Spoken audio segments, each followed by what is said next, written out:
afternoon, and welcome to BBC Two.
Hello and welcome to Back to the 80s, the podcast that travels back through time in a jingle-belled DeLorean. Yeah, that kind of works. We'll do that one. It's Christmas again, as we know. We've already spoken to Duncan, and this week is another guest that we have on usually to talk about their Christmases when they were a kid and what they remember of the 80s, if anything. Probably not going to be more sort of late 80s, early 90s, this one, because we've got another young one on. From the Eccentric Earth, ironically enough, a history podcast, we're talking to young Wian, Amy Walker. Hi. How are you? Good. I like being called a young one. It doesn't happen to me that often anymore. Younger than me. I think I was 11 when you popped out, so it's like, oh, okay. I'm a lot older than you, but there we go. Never mind. But you doing okay at the moment? Yeah, doing good. Just getting ready to finish work for a week over Christmas. Really looking forward to that. So a week? Yeah. Oh, I get 2 days. Yeah. Well, luckily I'm in the position where, yes, I work in retail, but it's for a charity. And I'm the shop manager, so I kind of get to dictate my own hours to an extent. And it's like, no one's going to come in between Christmas and New Year, so I'll just take the week off, you know. Fair enough. It's fair enough, isn't it, really? Yeah. I'll just be costing them money otherwise, yeah. Yeah, exactly. There's nothing worse than being in a shop or a restaurant or a cafe when you're working and there's just nothing going on. Yeah. It's the absolute worst. But other than that, you're all sort of ready for Christmas there? Yeah, just got to do my last wrapping. I've got all the presents. Just need to find the time to make them look presentable now. Cool. I've pretty much done all that. I'm just in that position where I'm going to buy a few silly little presents and then sort of finish that and then we're done. Nice. It's nice to be organised. Yeah, I'm organised surprisingly early this year for myself. I started looking for presents a couple months ago, so just little things I spotted. It's like, oh, I'll get that for Christmas. I won't just give that as a present now. You know, I'll save that for a couple months. So yeah, fairly organised. Nice. Although I have forgotten once again that my boyfriend's birthday is 3 days before Christmas, and I'm having to get that sorted at the last minute, like I do every year. Well, he's a jointy, so he should be sort of used to getting joint things now. It's because I just concentrate so much on Christmas presents, and then about 2 weeks before his birthday, it's oh crap. I'd have a lot more sympathy for you if you didn't have a boyfriend and a girlfriend. Well, yeah, but I got to keep track of 2 dates. Yes, I'm saying I'd have a lot more sympathy. You'd be sort of in that position. Okay, I'll give you that one. Yeah. No, but yes, you go outside societal norms, and there you go. That's the price you pay, isn't it? It's, you know, things you have to do to be cool. Exactly. If you want to be one of the cool kids, you have to deal with more shit than we do. So there you go. But cool, excellent stuff. Any sort of plans for Christmas this year? Anything you're planning on doing, or just a nice quiet Christmas at home? Mainly a Christmas at home. It's going to be a bit weird this year because my girlfriend She's working the start of the day because she's a carer, so she's heading out at like 7 a.m, coming back maybe if she's lucky 10 a.m, but more likely 2 p.m. So it's going to be Christmas Day, but starting later. So that's going to be a bit odd. No present. But then, too. Yeah, it's going to be all middle class. Yeah, I'll just be sitting around peeling potatoes and drinking all morning, which isn't too far removed from my regular Christmas, but still. I was going to say that's just a Sunday for you, isn't it? I would say no, but that is how I spent this Sunday. So shut up. There you go. Exactly. What about yourself? Big plans or nothing at all? Nothing this Christmas. Just sat home with the family doing nothing. Nice. Opening presents and dinner, and then that's it basically. That's the extent. That's what it should be. I'm not a big fan of going out. People say I'm going away for Christmas. Why? Yeah. Good. I want to be at home. Why would you want to do that? I'm going somewhere hot. Why? That sounds awful. It's like, fair enough if that's what you've always been used to, but no, I just want to be at home in my house at Christmas, watching how cold it is outside. Yeah. Opening presents and watching the telly and stuffing yourself full of food so you can't move. Exactly. This is what Jesus would have wanted. Sure. Yeah, absolutely.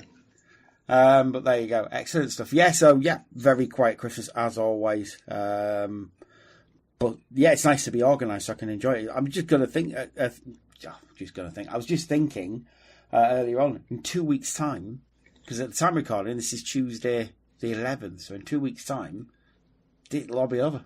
Oh shit! I didn't realise it was 2 weeks from today. Yeah, that's a scary thought. Yeah, good job. We're all organised. Oh dear. Because that's it. That'll be it for another year, lads. Thank God. Back it up.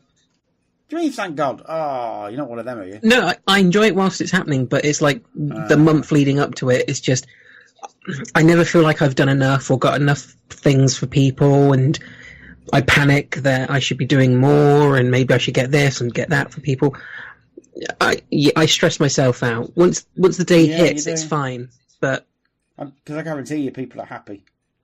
Yeah, no one's complained so far. But people are happy just to get a present, I think. Yeah, especially these days. Come on now. No one's got any money anyway, so it's like, don't. And if you're listening to this and you get stressed out about Christmas, don't. If you think you've got enough, trust me, you've got enough. If you got one present for somebody, that's enough. I've said to everybody this Christmas, I don't need much. I've got enough crap in my room. I've got loads. I don't need anything. There's nothing anybody really needs. So a token present is fine. As long as you've got something to unwrap on Christmas Day, then that's fine, isn't it?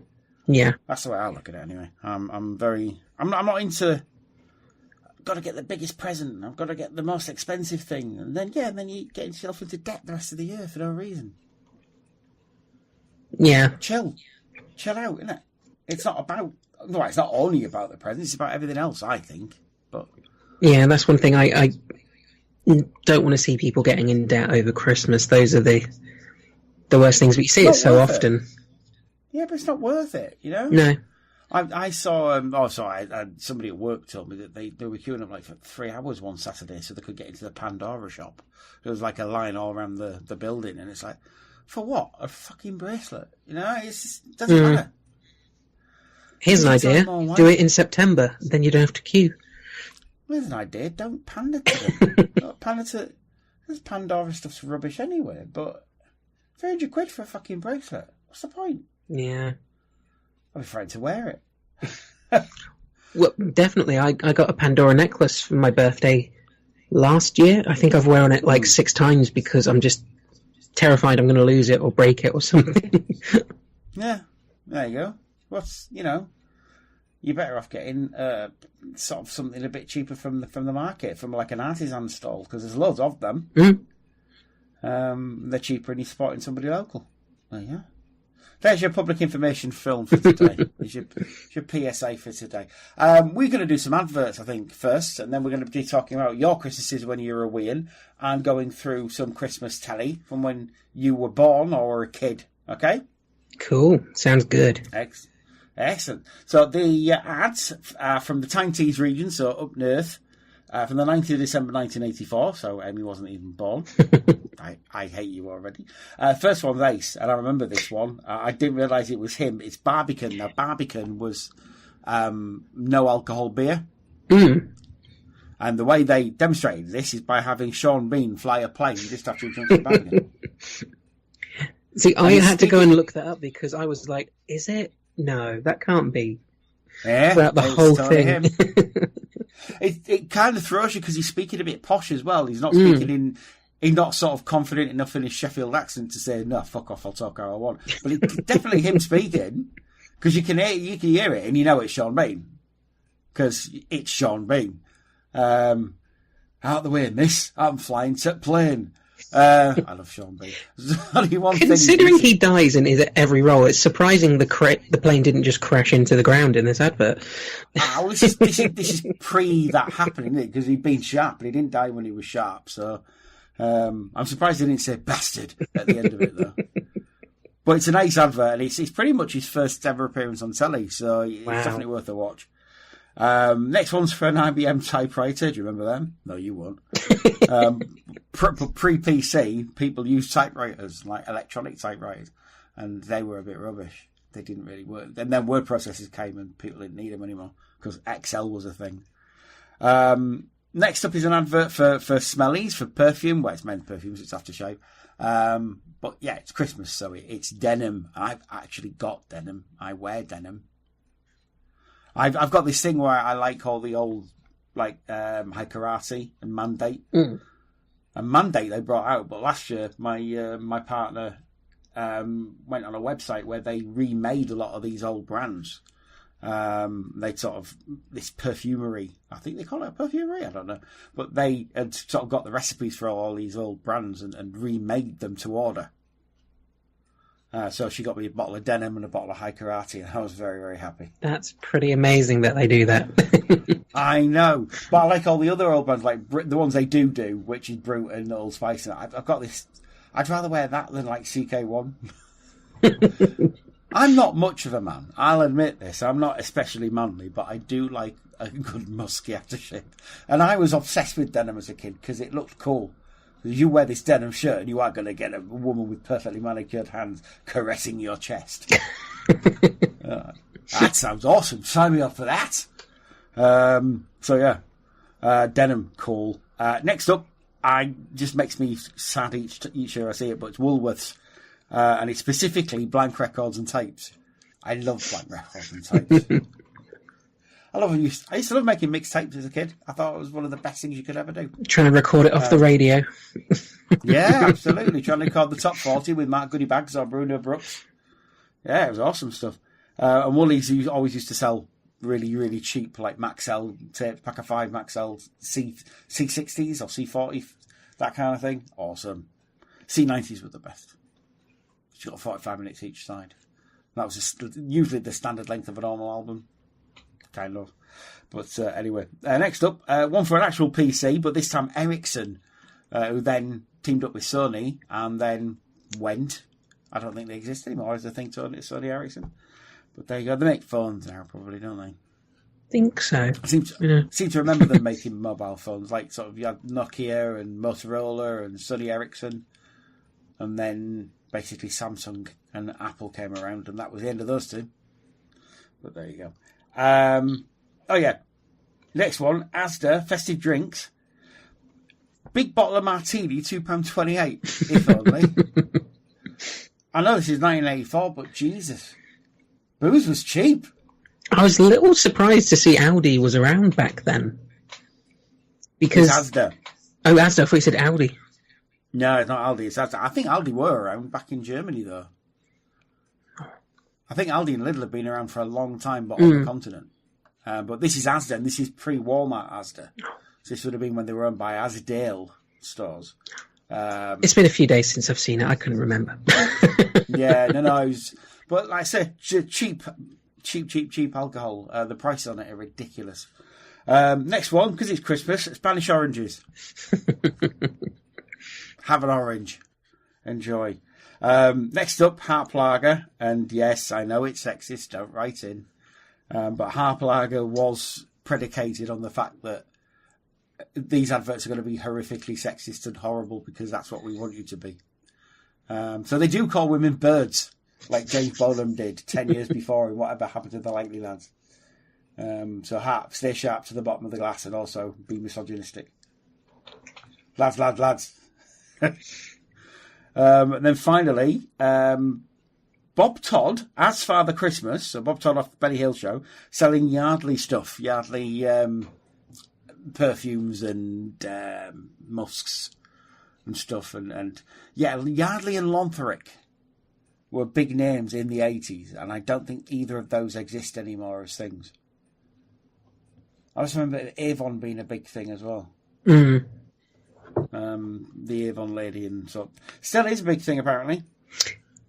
Not as big as it used to be, though. No, well, because you've got things like Superdrug and places like that now, which makeup is a lot less expensive than it used to be. It's still expensive, as far as I can tell. I wouldn't know. I'm not a girl.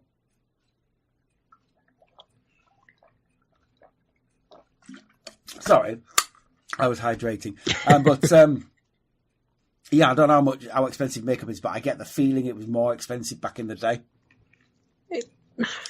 Probably, it's still fairly expensive. Well, you know, because you wear it and I don't, so True. I shall concede the point on that one. But I'm guessing Avon was sort of a much bigger thing back then than it is now, and you could get a lot more stuff. I seem to remember getting stuff as a kid from Avon, and it was things like A-Team soap. So it was just basically bog standard soap with a picture of B.A. Baracus on it. Mm. And Murdoch, and they were from Avon, and Optimus Prime Bubble Bath and stuff like that from Avon. So I'm guessing my nan got them because she was an Avon lady, was my nan. So, which was very cool. But there you go, excellent stuff. Well, there are your ads. We should be back in roughly 5 minutes to talk about some Christmas stuff. Bye bye for now. He-Man is here. I'll be right back. Can anybody fly a plane? Oh! Don't panic, miss.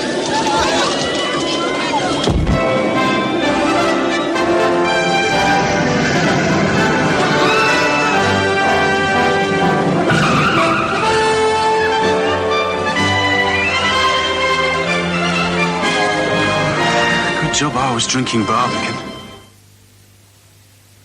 The new IBM Thermotronic typewriter has one particularly unusual feature.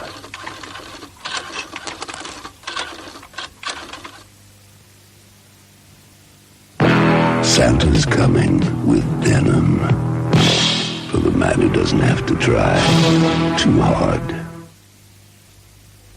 Nobody has records and tapes like Woolworth this Christmas. Sony HF94 pack with free pop book, £4.95. Scotch videotape twin packs, $9.45. 3 album box sets, $5.99. TDK triple pack, $3.95. Look into Woolworth for all your records and tapes. Happy Christmas. Boy George. Frank Sinatra. For the real magic of Christmas, look into Woolworth.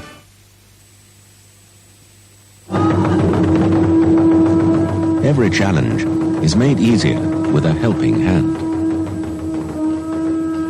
That's what you get with our new Ericsson personal computer.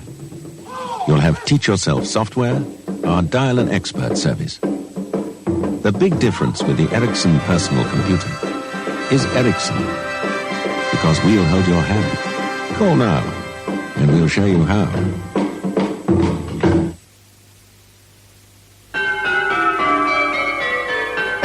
There's a jingle in the air at Asda. All the festive drinks have arrived. Harvey's Bristol Cream, $3.19 a bottle. Good old Asda price. Teacher's Whiskey, $7.19 a bottle. Or wet your whistle with this, Martini Extra Dry, $2.28 a bottle. So raise your glasses to an Asda Christmas and put a jingle in your pocket. Oranges fresh from the Spanish sun. Spaniard oranges just for fun. Delivered fresh from the treetop. Making sure you can pick from the crop. For vitamin C they can't be beat. All through winter they're a treat. If other fruit gives you the pip. Spaniard oranges. Take my tip. Spaniard oranges. Fresher, so much better.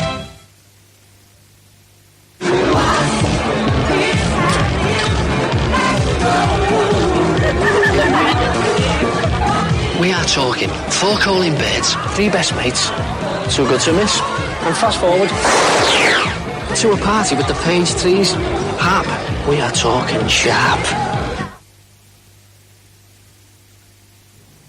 Look at that. Everybody's after my job. Mind you, he's got the right idea. Yardley Gold aftershave and gift sets, that'll be a winner. Oh, look, ESP gift sets and sprays. Just what I had in mind. Yardley floral soaps, lily, roses, lilac, honeysuckle and primrose. Just as well he's only a dummy. Trust Yardley to solve your problems this Christmas. Now back to He-Man and She-Ra. Hello, welcome back. Hope you enjoyed the ads almost as much as we did. So, Amy, Christmas past. Mm-hmm. What are your earliest memories of Christmas? What's the first Christmas you can remember? I'm not sure which one it is. Very young, probably about 5, maybe 6. But I remember one year I got, well, as a kid, you just remember the toys you got each Christmas. But there was one year when I can vividly remember opening the, what's it called? The Eye of Thundara, the Thundercat sword. That, right, okay. Sword of Omens. Sword of Omens, yeah, and the eye in the middle sort of glowed and lit up and made noises. Yeah. And I got some Action Mans and some tanks and jeeps for them to go in that year as well. That was a good year. That's the thing you were into? Yeah, I liked like Turtles, He-Man, Thundercats, Power Rangers. I was always into those kind of action-y shows. Other stuff just bored me, you know. I wanted a bit of oomph in my daytime viewing. Yeah, well, obviously Power Rangers, that's something you carried on to this day, isn't it, basically? Mm-hmm. So obviously, I mean, being born in 87 like you were, so you were sort of 91, 92, 93, that was peak Power Rangers time, wasn't it? Yeah, it's started in 93, yeah. Because it's just had its 25th anniversary, so I'd have been target audience. Yeah, you would have been exactly the right age for all that stuff. So, I mean, is that something you got regularly every Christmas as a kid, those sort of toys?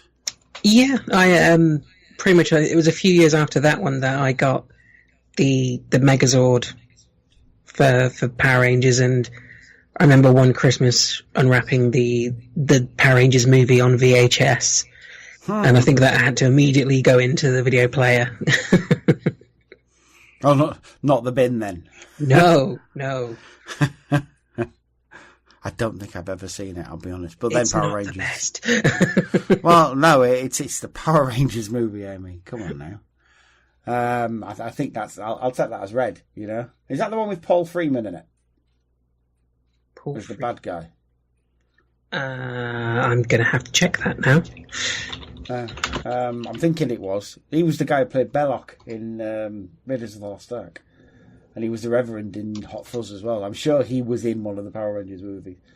So, I mean, what are your memories of Christmas in general? Do you sort of remember being tinsely and enjoying the time? Or any sort of terrifying memories of Father Christmas or anything like that? Not really any scary Father Christmas memories, but yeah, it was very much always around my gran's house. And that was always decked out with the tinsel and lights and decorations, which never seemed to be colour coordinated. It was just stuff that had been collected over the last 20 years. So by, I guess, modern eyes, it would be really gaudy as hell. But as a kid, it just oozed Christmas. So yeah, that's what you want. That's what I like. I mean, don't get me wrong. I do like it when people colour coordinate. We've got sort of the upstairs room that is colour coordinated, and then you've got basically my tree, which isn't colour coordinated at all. It's just mass of like sort of lights, twinkly lights, and tinsel, and all kinds of stuff. But that's what you want, though, isn't it? Yeah, it's like I think there's a nice happy medium. My girlfriend and I were just saying, I think it was yesterday, that like there's a house near us which none of the front of it matches. It's got all sorts of lights and stuff, and it's too much stuff and too many things that clash, and it's just a bit overbearing. But then there's other houses which is minimalist and all the same colour, and it's just like, no, you need a bit more than that. You know, I think throw in lots of colours, but keep it kind of classy. And that's a nice medium for me. Yeah. I don't know. I kind of like it, but I'm much more a fan of gaudiness, and it shouldn't match.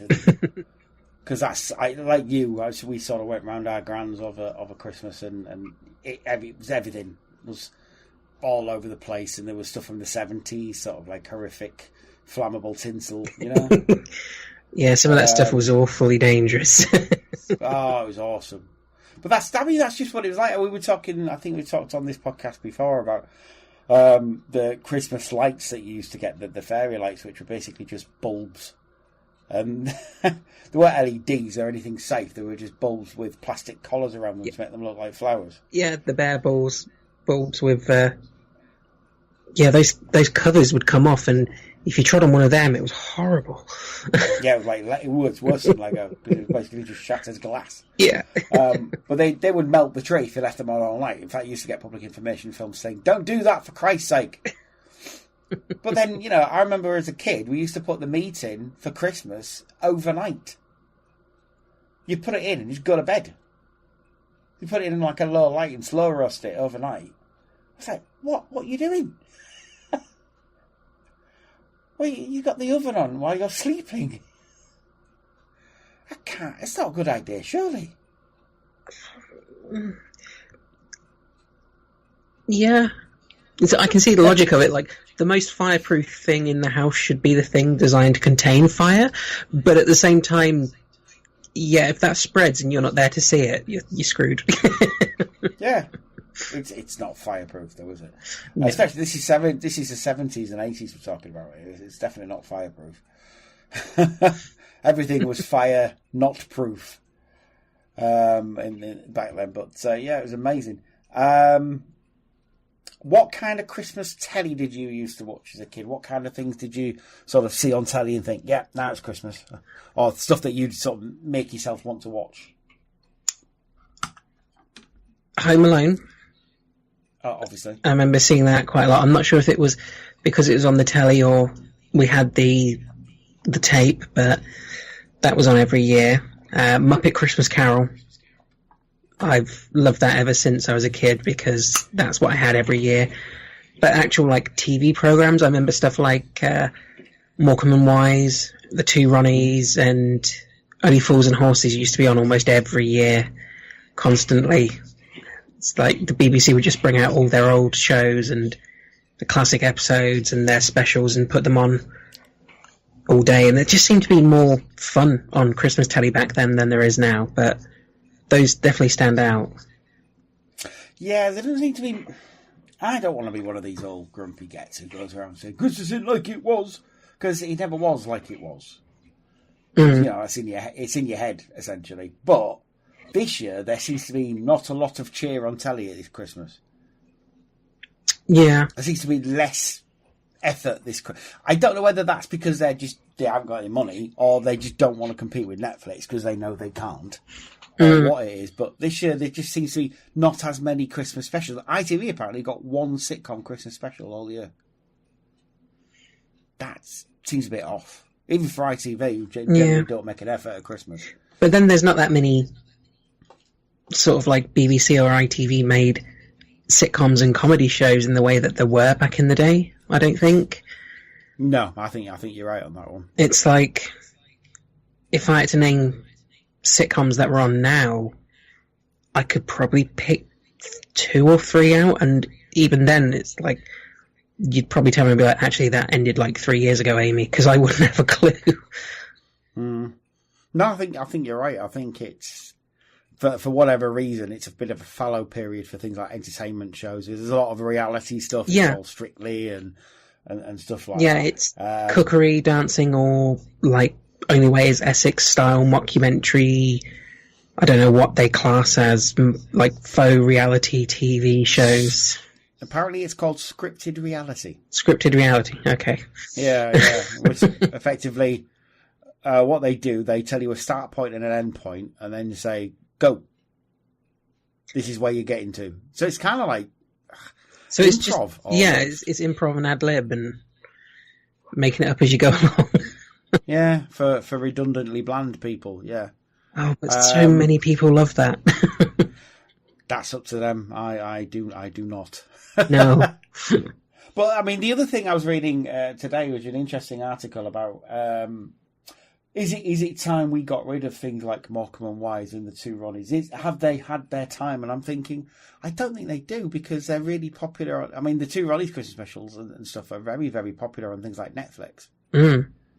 And Morecambe and Wise, I would say, are probably still as popular as they were back in the day. I don't think things like that have had their time. I think some of them are of their time. Yeah, definitely. But I don't think they've had their time. I think people, no matter who they are, like to see that kind of stuff on at Christmas. Yeah, well, you know, some of that stuff you only see at Christmas when it gets brought out again. And if it's good and you enjoy it, you're not going to get sick of it. It's like the amount of times, you know, I've seen old episodes of Only Fools and Horses, and like one of my memories of the last time I saw an episode, we went round my nan's for dinner, and we were all sitting around eating Sunday dinner, and it was on the TV in the background, and my sister hadn't seen this episode. And it was the one where Raquel has to sing on stage with the guy who can't pronounce his R's. And the rest of us are sitting there, and we're already pissing ourselves laughing before he's even started singing. And she's like, well, yeah, what? It's like, no, just wait for it. And we're enjoying it before it even happened. And it's like, even though we know the jokes, we know what's coming, we didn't get bored of it. And these old shows, if they've got that kind of quality, you can roll them out every year and people will still watch it and still enjoy it. And just let them be on. It's Christmassy. It's fun. I mean, one of the definite examples of that, I mean, Only Fools and Horses, you've got the chandelier. So, oh, God, yeah. But if we're talking sort of Christmas shows, you've got the... it's a case of people are waiting to say the lines themselves. I know this because last Tuesday we went to see John T. Stevens and I forget his name, Ian something, who did the Eric and Little Ern show. The Eric and Little Ern play. They are doing a tour at the moment where they're doing like a Morecambe and Wise Christmas show. So they impersonate Morecambe and Wise very, very well as well. And we went because it's the only time I'm going to get to see Morecambe and Wise effectively live. Yeah. Even though it's not really there. It's like, basically it's a tribute act. And there were 2 instances where people sort of shouted out the line. And the first one was where the ambulance goes past. He goes, he's not going to sell many ice creams going that fast. I could hear people saying it. And he said, it's almost as if that lot knew what I was going to say before I said it. And the other one they did, and I would have figured it'd be pretty much impossible to do, but they did the Grieg's Piano Concerto by Grieg. Obviously, they didn't have Andrea Previn in there, but they did it as much as they could. And of course, you got the famous line, you're playing all the wrong notes. I'm playing all the right notes, but not necessarily in the right order. And when he said that, everyone in the audience went, "Ray!" It's like almost greatest hits, like a rock and roll show, you know? I don't know how many times I've heard that joke. I will always laugh at it, though. Yeah, because it's when somebody does something well, and it's funny and it resonates, then you're always going to find it funny, aren't you? Yeah. You know, when something's even though it might be of its time and there's some material in something that you think, oh, that wouldn't play well now, if it's done with the right mindset and it's done warmly, then it's always going to be funny, you know. Whereas Jim Davidson's Chalky White, which is in an episode of Christmas Little and Large that I saw recently, one of Eddie's impressions is of Chalky White, for fuck's sake. It's like, what's going on? I mean, for one thing, Chalky's not a real person. And for another thing, Jesus. Are you familiar with that character? Vaguely. I got a vague recollection. For those who don't know, Chalky White is a character that Jim Davidson used to do, where he put on a faux Jamaican accent, and it's proper racist is what it is. Let's not beat around the bush. It's Jim Davidson. What do you expect? But it's like, to do an impression, even though it was 1982, I think, it's like, yeah, all right, of its time, but Christ. Yeah. But you know, the key words in this are little and large, who I never really got on with anyway. There's another episode of Are You Being Served, and I've never seen the episode. I think it must be Christmas 81 or 82. But at the end of it, I've seen the end of it, and the end of it is a black and white minstrel show. Wow. Like, you don't have any idea. Like, this is 1981, you would think by then, but no, because there were still loads of old people who would watch that and see nothing wrong with it. They're just taking the mick, aren't they? They're just being minstrels. And it's like, I feel uncomfortable. I'm just going to go into the next room for a bit. I must admit, I don't remember them, thankfully, but I noticed the black and white minstrel show specials aren't shown. No. Probably the best choice. I'm thinking it probably is. So what was your... Okay, then. So, Fools and Horses. Obviously, you like Fools and Horses, because everybody does. Yeah. What's your favourite Christmas one? My favourite of their Christmas episodes? Yeah, which is the one song you think, I really want to see. I hope they're showing that this year. Oh, I'm struggling to remember which ones were necessarily Christmas specials, because some of them didn't feel very Christmassy, but great episodes. They were proper Christmas shows, and that to me, that was one of the examples I used to a lot of Doctor Who fans who were defending Chibnall for not doing a Christmas episode. You don't have to be Christmassy to do Christmas episodes. Fools and Horses did it all the time. I've got my pick. I just quickly searched for looking at them, and immediately the first thing popped up is like, yeah, and that's the one. It's the Batman and Robin episode. Yeah, it's where they just come running out of the fog with the theme tune. And it's like, again, I know it's coming every time, but it has me close to tears. It's a really good setup, though, isn't it? Yeah. It's like, and yet it's really elaborate, because they've been told by Boise that this is a fancy dress party that they're going to, and the van breaks down, so they have to run to the guy's house. And on the way is a council car park where the councillor that they've applied to for buy-to-let, or right to buy, so should I say, that's on the way, and she getting mugged, and out of the fog those two come, and it frightens off the muggers. I just love the bit where Rodney's like, Dell, let's go, and he does the fist punch, and it's just like, it's just perfect. It's Brigadier Bambera off Doctor Who as well, and she was in Angels, and I forget, I can't remember the bloody actress's name because I'm terrible with names, but she played Brigadier Bambera in Doctor Who as well. Good actress. And also one of the other ones is Trisha off Emmerdale. One of the actresses from Emmerdale is there, the one who married Harry Kewell, the football manager. Interesting enough. But that isn't even the payoff. That's the best thing about the whole show. That's not the payoff. The payoff is when they get to the guy's house whose party is. He's died in the interim. It's no longer fancy dress. And they look like idiots, and boys say, I must have forgot to tell you. And the best bit about it is that Trigger is in fancy dress, even though he's in a black suit. Because he plays an Undertaker. As a chauffeur, that's it, yeah. Fucking I feel like a right idiot, Dave. Yeah. Is your name Rodney then, Dave? I love that. No. If it's a boy, they're going to name it Rodney after Dave. After Dave. They did address it as well, really early on in the series, and they did say, "Why do you call me Dave?" It's your name, isn't it? And that's the only reason he's ever given. He just thinks that's his name, and that's brilliant. There's no special reason. That is a good one. My personal favourite is when they go to Margate. That's the one with Rodney's dad, isn't it? Yeah, father-in-law who's an alcoholic. He's a drunk. But yeah, there's my favourite bit out of that is, we'll just put him in the back. Put him in the back. He's a bloody bus driver. When they blow up the coach. It's fantastic. We got a great bit as well. He was in all the trailers, and it was one of Rodney's la-di-da mates, or his Mrs. la-di-da mates. And he's going, "Oh yes, and when we see the sun rising over Kilimanjaro," and Dale says, "Oh, terrific. We're on a Beano. We're off on a Beano to Margate." And of course, it's the one with Chaz and Dave as well. So I'm always going to love that.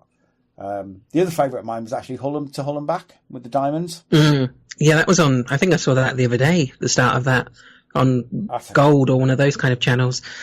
Yeah, I'm guessing Gold. That's a cock. I love UK Gold because they show exactly the same shit as they do with the rest of the year, but they just call it Christmas Gold. Yep. You also get things like the two Ronnies at 7:15 in the morning. It's like, yeah, that'll do me. See, that's the channel we need to put on at Christmas to feel like the old BBC, really. Yeah, well, I'm hoping BBC 4. Last year, BBC 4 did Christmas with the Stars. From 1973. So what they used to do was make little sketches of all the popular sitcoms at the time. So it was like a Liverbird sketch or like a Dad's Army sketch and things like that. And it was linked by the two Ronnies because that was the first show that they were sort of together. Excuse me. So, yeah, they could show that again. It was like sort of a 3-hour show. I love stuff like that. Proper old ephemera, but YouTube's good for it as well. YouTube Gold, the amount of stuff what I sometimes do, because we have like a little Christmas in August Bank Holiday as well, so I go on YouTube and get loads of old TV shows, old Christmas TV shows, and game shows especially is good for this. And you just put them on, and you just put that on, and there's your Christmas. And you put links in between if you want to, because there's loads of like continuity on YouTube and stuff from the 80s. And that's always awesome. But you get some real gems on there, like Bob's Full House from like December 1989. And it's, with Ken Bruce on it. I put that on the podcast page, actually. So Ken Bruce was on it. You had Paul Collier's ex-Mrs. Debbie Greenwood. Some newsreader of Radio Info, and Adrian Love, the Radio 2 DJ, was Jeff Love and his orchestra. That was his son. So you get all like sort of old quiz shows and stuff like that. It's awesome. Telly Addicts from like Christmas 1985. That's a show they need to bring back. Come on, Noel, you can do it. He doesn't have to retire. He was in the jungle. He said he'd only retire if he won, and he didn't win. So come on, Noel, get back on the horse. We want Telly Addicts. I'm very much of the opinion that I like Noel Edmonds. I'm sorry. And he's a bit mental, but he's made some cracking TV. Remember liking Noel Edmonds. I still love Noel's House Party. That was good. That. Yeah, it was awesome, wasn't it? Back when Saturday nights were actually a great night for TV. Yeah, because you had things like that and Casualty on straight after it, and then sort of a film, and then Match of the Day after that. It was a cracking night in. Gladiators, like the original Gladiators on ITV. That was, that was a Carco, was the original Gladiator. It's like, and again, I know Jim Davison was in it, but Big Break, like, I've never watched snooker before, but I used to love Big Break. That's the one redeeming feature Jim Davidson had, because he was all right on Big Break. Because it was bullseye, wasn't it? Because it was a quiz show. It was quite constricted, and he wasn't able to go off on any of his more dubious rants. The same with when he did the Generation Game. He was somewhat in control on that. Yeah, no. It was never the same as when Bruce did it, but it was still all right. Well, to be fair, Amy, I'm very much of the opinion that Larry Grayson was the best one on the Generation Game, because that's what I grew up with. I don't remember that one. What happened? Bruce left, and they wanted to continue it, so they got Larry Grayson on because he was about as far removed to Bruce Forsyth as you could get. But he was awesome with Larry Grayson. He was one of the few sort of proper gay out comedians, and nobody gave a shit in 1981. Nobody cared, and he wasn't like he hid it, and it wasn't. His whole routine was about being basically gay. It wasn't Well, no, it was filth. Sorry about that. It was complete, utter filth. But it was all hidden by innuendo, which is, that's how British people do it, isn't it? So he was awesome. And then he had Alison Clare with him. And they genuinely loved each other, him and his assistant. So he was really... And that's the one I grew up with. That and things like Baldunican Christmas Show and stuff like that. So I remember all that stuff. Really early 80s, sort of beige 80s stuff, But then we get, like you're saying, to things like Big Break. A Big Break was awesome. Yeah. It was BBC's Bullseye. And I think by now everybody knows how I feel about Bullseye. It's awesome. I shall never have a word said against it. Excellent stuff. Oh, that's brilliant. So what to you was your absolute go-to, have to watch every Christmas as a kid? Muppet Christmas Carol. Yeah? And it still is I saw that the other day. Today. I don't feel like it's Christmas until we put that on at some point. It was on the other day, actually. We watched it. We had like a Sunday dinner thing. And it was on, and we put it on there. And it's like, yeah. It's not my favourite, I must admit, but I really do like it. See, one thing it's doing my head in about that film, I remember having it on VHS and there was a song in it that seems to be cut from every other version now, and I can't find the version I remember as a kid. And it's got to the point where my partners are like, "Are you sure it exists?" Oh no, it does, because Andy keeps going on about it all the time. He can sing the whole song. Yeah, it's the one where Scrooge's missus breaks up with him, and it's like, it's awful, it's heartbreaking, and it's like audiences can't handle it anymore. Just cut it from every version. Fucking trigger generation, ruining things for everybody again. But no, obviously Andy, who comes on here, he's exactly the same as you with that one. Yeah, where is it? Where is that version? And like I say, he'll be able to sing it for you. So if you ever do need it, just hit him up on Facebook, and I'm sure he'll do a rendition for you. I might have to take use of his service. No, it is good. It's Muppet, but I've never had that much of affinity with the Muppets. So and I was a bit older, I guess. Yeah, I don't really like the Muppets in anything else. Yeah, it's just that one film. That was sort of the big resurgence of them again. It made them popular in the 90s. That's when they started making films again of them. And then they got less popular, and then they're less popular again, I guess, at the moment, because they did get popular for a while, and then Disney sort of let them go for a bit. Aren't they on HBO now or something? They did have a show on HBO, like a Larry Sanders style show about making the show. It wasn't that good, to be fair. I tried watching it. It tried to be more clever than it needed to be. Right. I still don't think they've topped Muppets Tonight, personally. I really liked Muppets Tonight, but there you go. No accounting for taste on that one, I guess. I think my favourite one, probably Scrooged. Christmas Vacation. That's the one definitely, if I don't watch it, if I don't watch it 2 or 3 times, then it ain't Christmas. I love that film so much. But yeah, excellent stuff. Right, well, one other thing that we have been doing, and we did it with Duncan, we now shall do it with Amy, is have a look on Christmas telly on the year that they were born, or the year that they were aware of Christmas time. With Duncan, it was 86. With Lee, it's going to be 84. But at the moment, we're going forward a year to go back years. We're doing 1987. So we'll do Christmas Day, BBC One, 1987. First off, I'll read them out. So it started off with Children's BBC, because 7 o'clock. Mm-hmm. Children's BBC. And then at 7:30, Play School, with Floella Benjamin and Fred Harris, which is actually a classic lineup, that is. Panto Time, Aladdin by Brian Cant. It's going to be awesome. I've not seen it, but it's going to be awesome because it's Brian Cant. That's interesting. Princess Tracy Brabin. Now, Tracy Brabin was also, I think if it's the same Tracy Brabin, she was on Coronation Street, one of Curly Watts' girlfriends. And now she's an MP. in Joe. Do you know the Joe Cox, the MP that got murdered? Yeah. That's her constituency now. She's the Labour MP for that constituency now. Tracy Wow. Brogan in. Odd. 8:30, Songs of Praise, because Christmas Day. Anybody who wants to moan about it, it's like, well, no. This is the time they should be showing Songs of Praise. It's the one day you can let them off. Exactly. Throw them a bone, for God's sake. Then at 9 o'clock, because it's Christmas, Christmas morning with Noel. We've just been talking about him. From the Telecom Tower in London, Noel Edmonds hosts an outside broadcast which is being transmitted live throughout Australia, New Zealand, Singapore and Gibraltar, which was a big thing back then. Not so much now, but back then that would have been a big thing. Noel will be, of course, uniting families and friends throughout the UK. Of course he will. Gordon Kay will be hosting a giant Christmas party at Jerry Cottle Circus. Do you remember that?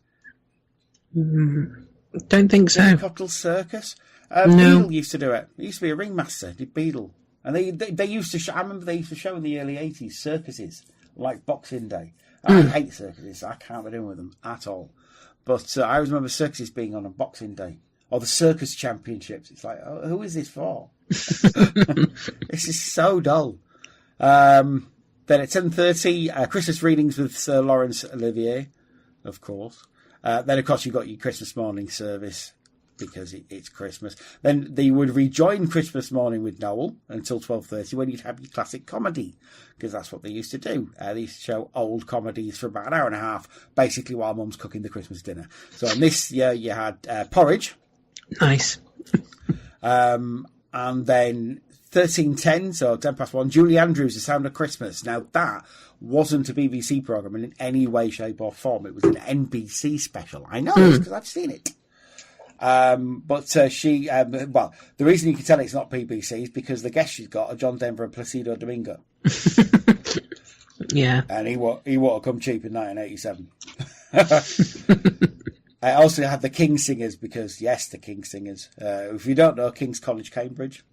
That's where they come from. But they render such classics as In the Bleak Midwinter, Edelweiss, because Julie Andrews, and a very original 12 Days of Christmas. It was all hookers and coke. 2:05, Top of the Pops Christmas Party, because every year, even now, Top of the Pops isn't even on anymore. It still comes back every year. Has to. Presented by Mike Smith and Gary Davis, who's still around. Mike Smith sadly no longer around. He sadly passed away a few years back, but Gary Davis still around. He's on Radio 2. He took over Sound of the 80s from Sarah Cox. Which I think that's a better fit. I never really bought Sarah Cox's Sound of the 80s. I always think of her as more 90s, with the girly show and stuff like that. Yeah, which you I can see don't that. even know. And then, of course, Queenie at 3 o'clock, because Queenie. And then EastEnders, 3:10. Only on for half an hour, though. Half an hour in the afternoon. And that's it. Is it not half hour anymore, then?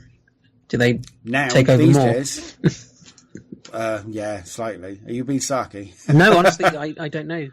We don't normally put TV on Christmas Day anymore. So. Yeah, usually what happens is that they'll have, and this is basically to keep people on the channel, so they'll have like 8 o'clock, half an hour EastEnders, and then Call the Midwife, something like that, and then 9 o'clock or 9:30 they'll have more EastEnders. Oh, God. It basically guarantees you not moving off the channel. Because traditionally people, even though remote controls exist, they try and keep people on the same channel as much as possible. Which isn't difficult because ITV is usually dross. I'm not even joking. It's terrible. We'll find out in a minute. I remember this next thing being on, 20-4. It was the first time I saw it, and in a kind of a weird way, it's really inappropriate for Christmas Day, but it's Indiana Jones and the Temple of Doom. Which is a really dark film for Christmas Day. And the only one that doesn't involve Christian mythology. So a weird pick for Christmas Day. When it come out, sort of a couple of years before, wasn't it? Sort of 84, I think it was, Indiana Jones. So it would have been the newest one for him. Yeah.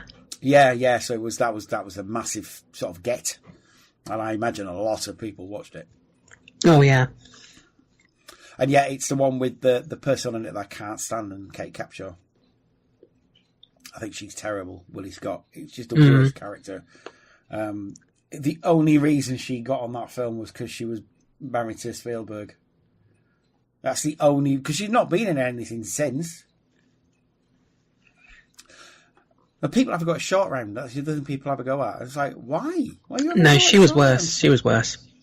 Well, I've heard tell that people think short round's a horrible racist stereotype. And thinking, as a kid, I never thought that. I just thought he's cool and he hangs around with Indiana Jones, which is what I would like to do. The thing is, he doesn't play that different a character than he did in the Goonies, and I don't hear people moaning about his Goonies character.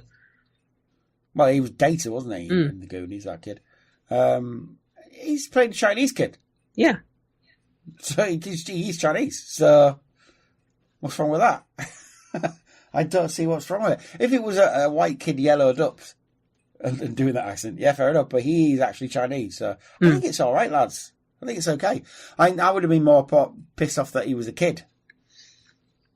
But yeah. He's obviously there to provide fan service for kids. But to be fair, when you're a kid, I was quite into that. So I was like, yeah, I wouldn't mind being indie sidekick. It's only the grown-ups who hate the kid sidekicks. Yeah, it's not my favourite one, because I think Last Crusade is my favourite one. Definitely, I really do. Definitely the best. I like it, but I've got a lot of love for Raiders because it is a fantastic film. That was, I think it was like 3 years before. That was the big one on ITV. It was Raiders of the Lost Ark. Or should we say Indiana Jones? And we're like, no, we shouldn't. It's Raiders of the Lost Ark, lads. Don't change it. Then News with Moira Stewart and Ian McCaskill. Moira Stewart's still around. Yeah, and then she's brilliant. 1745. The first, I think this must have been one of the first years he was on telly, on BBC, sorry. Russ Abbott Christmas Show, which I always used to love. I was a big, massive fan of the Madhouse when he was on ITV. And then he transferred to BBC, and I used to really, really like Russ Abbott. Here we go. Written by Barry Cryer. Of course it was. Videotape editor, Michaela Pollock. Yay! It doesn't say who the rostering camera was, but I'm guessing Ken Morse. I'm going deep diving. Only Fools and Horses then. Oh yeah, that's the one with his the mum's buried treasure. That's a good one. Quite a good one. That is a good one. And Uncle Albert's one of the first years Uncle Albert was part of the gang. So this is going to sound really bad, but I really prefer Uncle Albert to Grandad. Yeah, I do. Controversial. But I really like Uncle Albert. During the war. Let's think, Uncle Albert, he came across as funnier to me. Yeah. Whereas Grandad, he was the guy who pretty much helped raise them, was there since they were kids. It always felt wrong whenever Del had to go at him about something, but Uncle Albert, every time he snapped at him for bringing up the war, it was just funny. It was enjoyable. He was an interloper, wasn't he? Yeah. He was a conniving old sod. But there you go. I like the fact he was only there because his relatives had just left him there. Just dumped. Yeah. Because Del's he was in the toilet. Yeah. Because Del's essentially a good person. He couldn't leave him on his own. Yeah. There we go. So after Only Fools and Horses, this is cracking, is this? Christmas Night with the Two Ronnies. And this was a good one as well, because this is one with Pinocchio too. Where they got Charlton Heston in it. That's like 87. He was still a massive. Well, he was never not a massive movie star, but Charlton fucking Heston in the Two Ronnies. That's amazing. He's not in there for long, obviously, but Jesus. The other big thing that always blew my mind is that the musical guest on that wasn't Barbara Dixon. It was actually Elton John. But this is 1987 Elton John. This is like him at his peak. He was like super, super famous, selling out massive stadiums in Australia, and he did the Two Ronnies. That's how big a show the Two Ronnies was. It's almost insane to think that, but that's amazing. It is. And he just sings a song, and that's it. He's not part of anything. He just comes on, he sings a song, and that's the end of that. And I'm like, wait a minute. That's Elton John. Amazing. No, but really, really good. Really, really good. And I will let you know, Gerald Wiley is one of the writers. And if you don't know who that is, it's Ronnie Barker. Famously didn't want to put his own name on the writing credit, so he used to send things in under the pseudonym Gerald Wiley. And then what his thinking was, if he put his name to it, then people might put it in because he wrote it. And that wasn't a good gauge of whether anybody liked it or not. He would rather it get in on its own merit than get in because he wrote it. So Makes for sense. years, they didn't know who Gerald Wiley is. And there was a whole backstory to him. He was this reclusive writer in Oxfordshire who just sat in a shed all day and just wrote and did. Nobody ever saw him. He had like a P.O. box where you sent his royalty checks to. And then when he retired, he let slip, I'm Gerald Wiley. And it's like, oh, Jesus, you wrote like 90% of the Two Ronnie's output. So, yeah, he was very, very good. I liked Ronnie Barker a lot. And then another hit, 8:15, Miss Marple, the 450 from Paddington.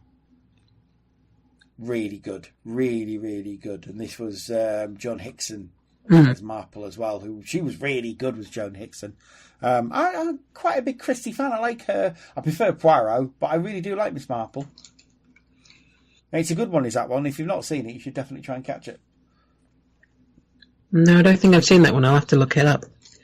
It'll be on YouTube, bound to be. But they used to get loads of sort of old lovies in these things, like Maurice Denham's in it, and Andrew Burt, who passed away sadly recently. Andrew Burt. If you don't know who Andrew Burt was, what's the easiest? Oh yeah, Sweaty Raphael in Alan Partridge. Alan's old headmaster. And he was Sebastian Provastian and Inassian in Look Around You. And he was the first guy to play Jack Sugden as well in Emmerdale.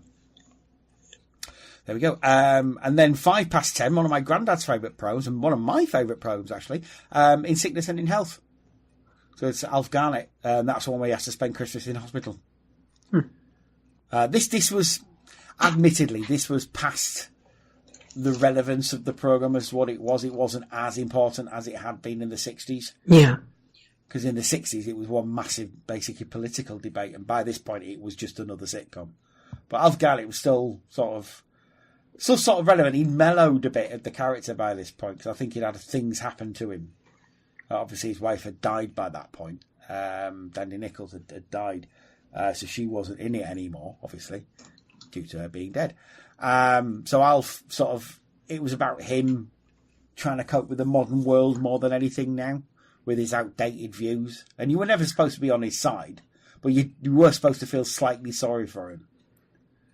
I think it's something that's been lost, because people will look back on In Sickness and in Health and things like that, and Till Death Is Two Part, and they will say, oh, he's just a racist and he's this and he's that, and you should never sympathise with this character. And it's like, well, it's more complex than that. No, you shouldn't sympathise with his views, but you should sympathise with the fact that this guy's a dinosaur and he kind of doesn't know it. I think it was important from that standpoint. And it was obviously something they resolutely missed the point of in America when they made Archie Bunker. They just turned him into a misogynistic prick. But, it wasn't subtle. But in this country, it was subtle. But by this point, it kind of had lost a lot of that subtlety. But he did have the carer. Was he a carer? Who was the gay black guy? who called Alf Buana to wind him up. He's a great character. What was he played by? Eamon something. I can't remember his name. He was never in that much because he was a big theatre actor. But he was a very funny character. Very, very funny. Let's have a look. See if it says it. Oh, yeah, here we go. Eamon Walker. He had a carer called Winston. Like a care worker. But yeah, people like, you had some really good actors in this. Arthur English was in it. You like Arthur English. Ken Campbell was in it. So Sylvester McCoy's mentor.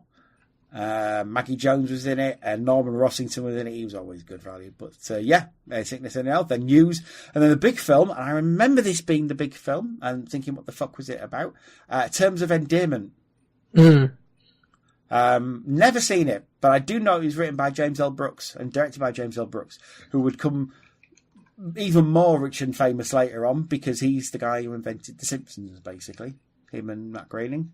But James L. Brooks was one of the head writers and producers of the show in the early years. So, and there you go, in terms of endearment. And then the Gospel according to St. Luke, because Christmas. So that was BBC. Moving on to ITV, you got TVAM at 6am, because of course. Then Good Morning Britain, Whack-A-Day. And then Children's ITV, A Child's Christmas in Wales. Amazingly, a play based on a Dylan Thomas story. That's a bit heavy going for kids at Christmas. Bit Dylan Thomas. I mean, I'd been made up because I fucking love Dylan Thomas, but really? With Denham Elliott, no less. Come on now, this is proper.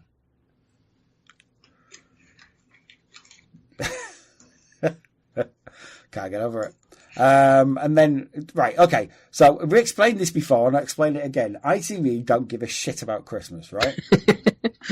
They don't. And the reason they don't is because Christmas Eve and Christmas Day, shopping is over. So advertisers won't pay out for those days. They're not going to advertise on those days. Okay. Yeah, makes sense. So why bother putting out your good telly on 2 days when nobody gives a shit because nobody's shopping and advertising stuff?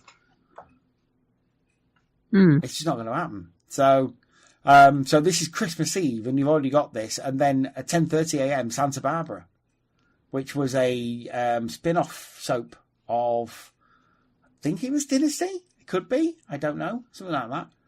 And then you've got something called the Vladimir Experience, which is a report on the experiences of Russian gymnasts. Okay. Yeah. On Christmas Day.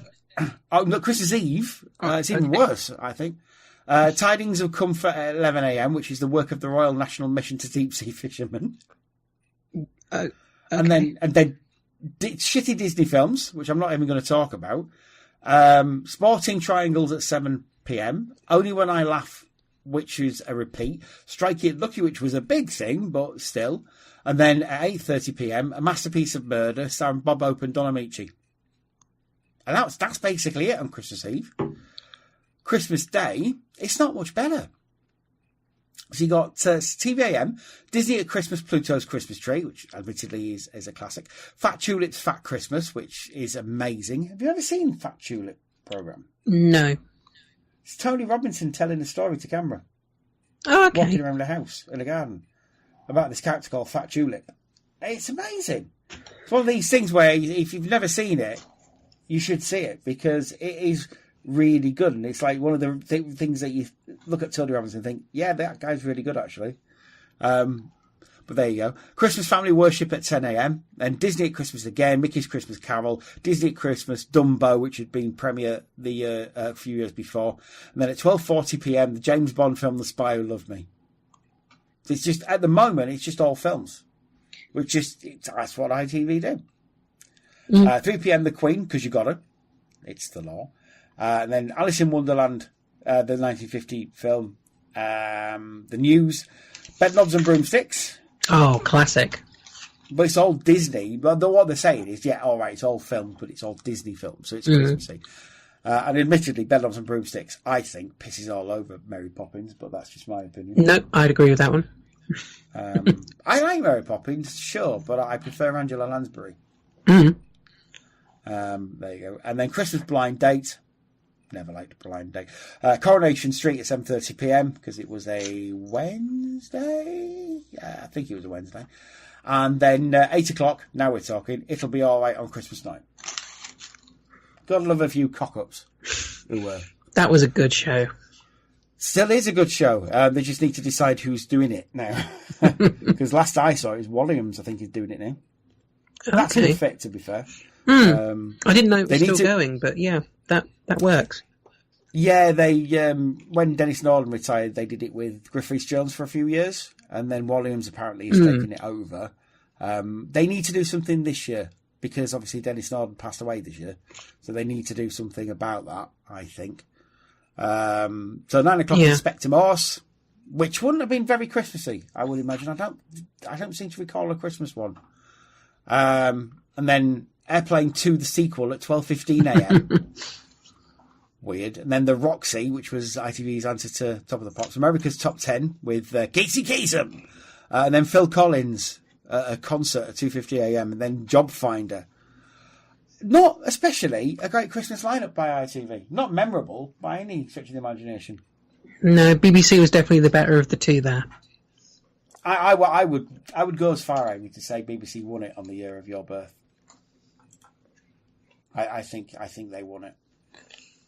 That's fair. That's fair to say.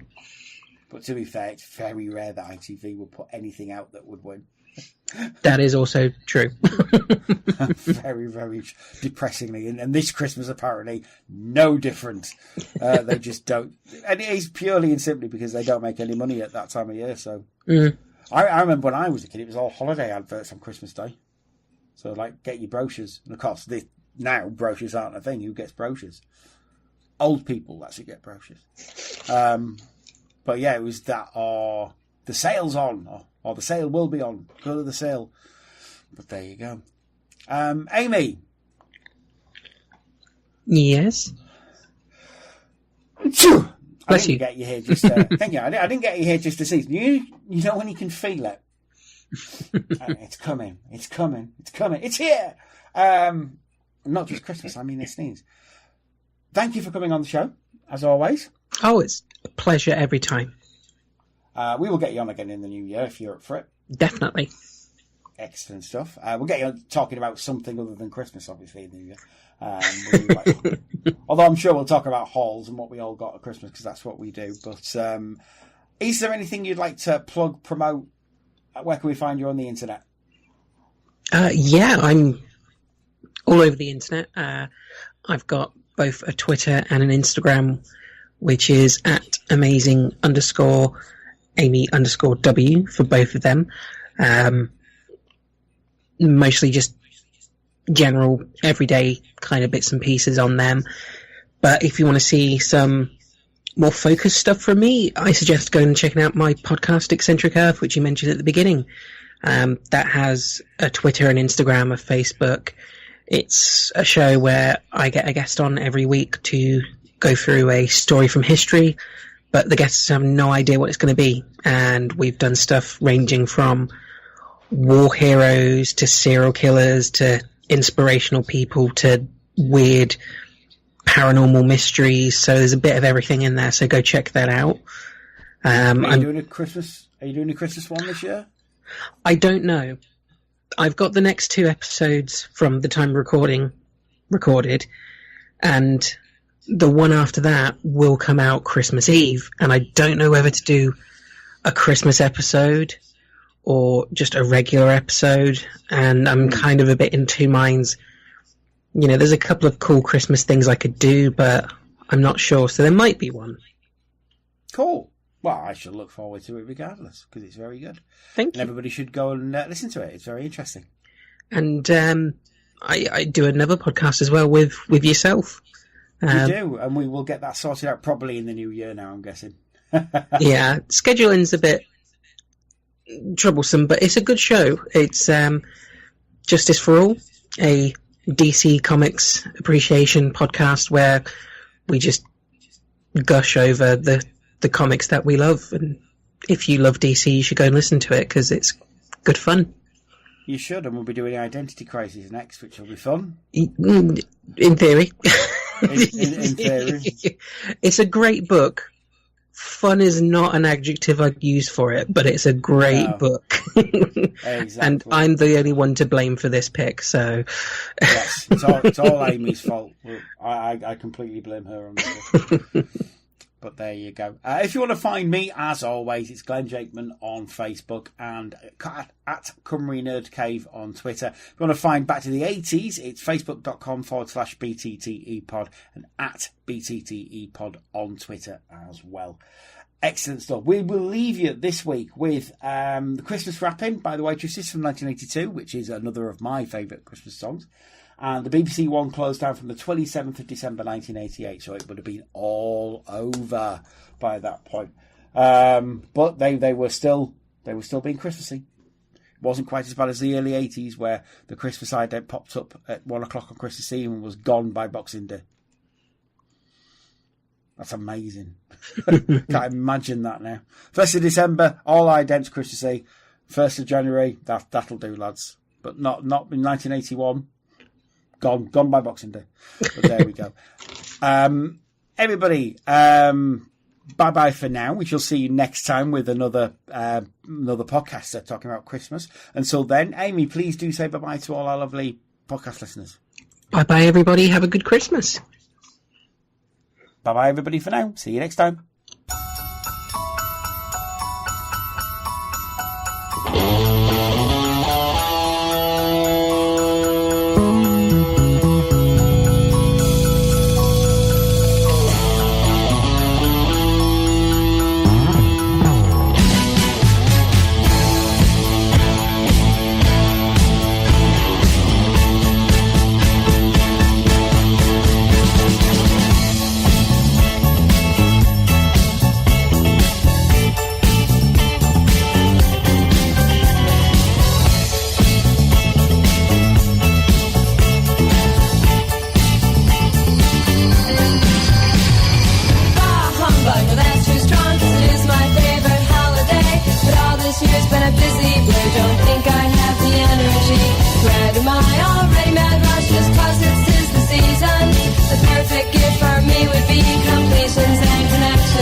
What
our Broadway musical for New Year's Eve visits Paris in the naughty 90s, where the Montmartre Cabaret break every rule with their daring can-can. Join in the fun at 10 past midnight, or if you're watching in Scotland, you'll find it at 11:15 on BBC Two on Hogmanay. Now, tomorrow evening on BBC One begins at 10 past 5 with the story of the man in the Iron Mask. The Les Dennis Christmas Laughter Show is at 6:50, then at 7:30 there's EastEnders. At 8 o'clock, Detective Sergeant Bergerac heads for Spain, answering a call for help from Charlie Hungerford, who's caught up in a gangland confrontation. The news is at 9:35, followed at 9:50 by the exciting World War II adventure film The Eagle Has Landed. And our late-night movie classic at midnight stars Margaret Lockwood as a bored country lady who seeks excitement in the realms of murder and robbery. The Wicked Lady, completing our holiday Tuesday evening here on BBC One.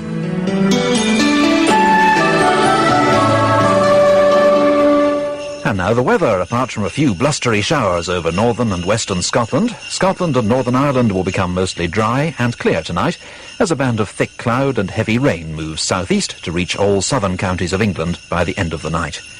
Winds will be quite gusty in the south, while gales affect the extreme north and northwest. Tomorrow will be a much brighter day with some sunny spells, but from the Thames Valley southwards it'll be mostly cloudy, with a little rain in places which may also extend north to South Wales later. A few early showers are expected over north and northwest Scotland, before more cloud spreads from the west. It'll be mild in all areas, but feeling cold in the strong winds in northern Scotland. And that's the weather forecast. And that's the clock telling us it's just left 25 minutes to 3, and we've reached the end of our Boxing Day on BBC One. Hope you've enjoyed it. If you're staying up now, don't forget Radio 2 is on the air throughout the night. At the moment, Alex Lester is the host of Night Ride. But now, from all of us on BBC One, this is Charles Nove wishing you a very good night. Good night.